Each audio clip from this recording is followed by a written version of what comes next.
மச்சேந்திரநாதன் கமிட்டின்றது ரொம்ப ஒரு important committee. And அந்த குறிப்பாக அந்த பரந்தூரோட நீர்நிலைகளை பற்றி ஆய்வு செய்வதற்காக தான் அந்த கமிட்டி அமைக்கப்பட்டிருக்கு.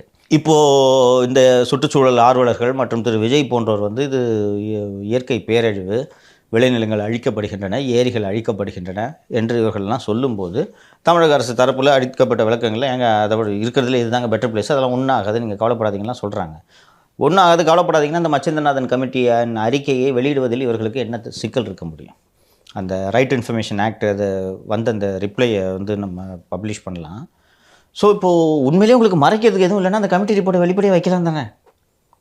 ஒரு சுற்றுச்சூழல் தொடர்பாக ஆய்வு செய்வதற்காக தானே நீங்கள் வந்து ஒரு கமிட்டியை போட்டிருக்கீங்க. அந்த ஆய்வு செஞ்சு அந்த கமிட்டி என்ன சொல்லுதுன்றதை மக்கள் தெரிஞ்சுக்கிறது தானே நியாயமாக இருக்க முடியும். ஏன் மறைக்கிறீர்கள்?